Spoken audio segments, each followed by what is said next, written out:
Sa budget na kung saan nagulat na lang kami pagkatapos ng budget, lumabas mayroon palang pundo ng AKAP na sila lang sa House of Representatives ang gumagamit. Ginamit nila yun para sa kanilang People's Initiative. Yun ang purpose na sa AKAP na yun. Nagulat na lang kami, parang taka, pumirma sa Baikang Report na hindi kami alam na may sinaksak pala doon na pundo ng AKAP. Ngayon, because of that experience, sabi ko, nag-prepare ako, during the opening, sabi ko, Madam Chairman, may I manifest that before we sign the BICAM report, please give us ample time to scrutinize everything. Kasi nga, ang premise ko dyan, yung previous na experience namin. Sabi ko, Madam Chairman, para hindi kami magkakantanga. Tahimik sila lahat. After that, sila na nag-usap. Bumalik kami for the second and last meeting ng BICAM. Diretso na, pinapapirma na kami ng BICAM report. Pinapapirma. Sabi ko, hindi ko pa nga nabasa ng BICAM report, papirmahan niyo ako. Wala ka mga, isa lang ako. Lahat sila, hindi pa nga naman problema. Kung hindi ako, nag-walk ako. Tumayo ko, umalis ako. Hindi ko papirma dyan na na-experience ako ano. At kung ano pinagsasaksak mula sa budget. So ito na nga. Lumabas na.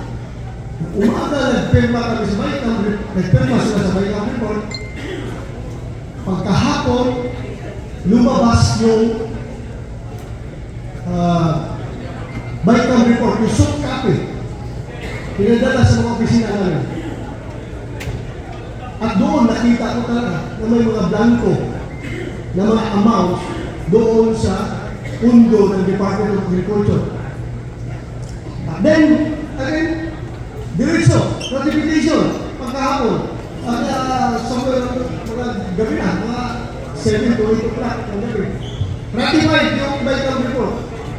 Again, hindi ako sumama sa ratification. Hindi ako puputo. Dahil hindi ako problema, ang BICAM report, bumuto pa ako. Ano kayo, hilo? Ano sa tayo BICAM report? Yun na. Alam nyo, napakaraming pinagtatanggal. Ito masama. Ito masama talaga. Ang daming legislator. Nagulutuhan tayo ba? Kapag mayroong nangyari na pambubuli ng mga Chinese sa West Philippines, alam mo, ano sabi ko na magagaling ng legislator? We condemn to the highest terms yung ginawang pambubuli ng mga Chino sa ating mga isda, sa ating mga sundalo, sa ating mga Navy, sa ating mga Coast Guard. Kaya kailangan suportahan natin ang pag-modernize ng ating armed forces so that makuha natin yung credible defense posture para respetuhin tayo ng ating mga kapitbahay. Yun! Galing! Pagdating ng budget deliberation, yung 50 billion na i-implementation fund ng NEP na sinabi na mga kanya, kung House of Representatives, tinapyasan nila ng 10 billion. Ang 50, ginawa 40. Kung yun ang nakalagay sa graph. Pagdating ko sa Senado, since ako ang chairman, ako ang nag-defend yung budget niya, kinausap ko yung chairman ng finance kasi yung Senator Grace mo. Hindi ko makakaya. Kaya hindi natin ibalik ang budget niya. Ibalik natin yung 10 billion. Tuloy na. Nabalik natin ang 10 billion doon sa Senate version, 10 billion.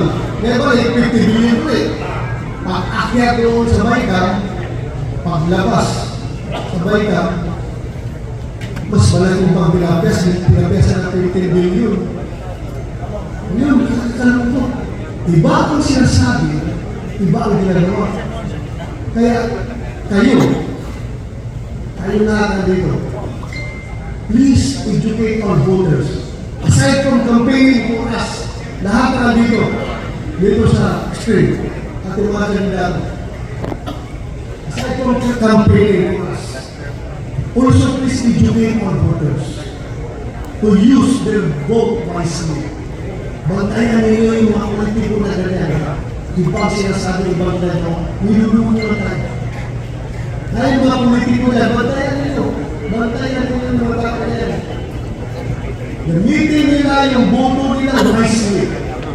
Dahil sa panahon na naghatalan, tayo nagkakaroon yung pinaka-ordinaryong habang-habang driver dito sa downtown Davao City. At yung pinakamayaman na negosyante sa Makati, yan lang ang panahon na magkakaroon tayo ng equal footing. Ang boto ng isang mayaman doon at boto ng pinakamahirap dito sa Davao City, pareho na ang boto, counted as one, pareho na ang value. Kaya huwag natin sayangin, sagrado yung ating boto. Pag tayo bumoto, sabihan natin ang mga kababayan, lagay na sa utak na parang ang kinabukasan ng ating bayan, kinabukasan ng ating mga apo. Alam niyo, sino magbabayad nitong utang ng ating gobyerno ngayon? Yung mga pinabibigay nilang anak, pinabibigay nilang rights, sino magbabayad yan? Utang yan. Kundi yung ating mga anak, ating mga future generation, trillions na utang ng Pilipinas. Dapat okay lang sana magkakaupang tayo na gano'n kalaki. Basta ginamit sa magandang kamaraan. Kung ito'y ginamit sa intended use, ito iba eh. Ibang priority nila eh. Priority nila, akap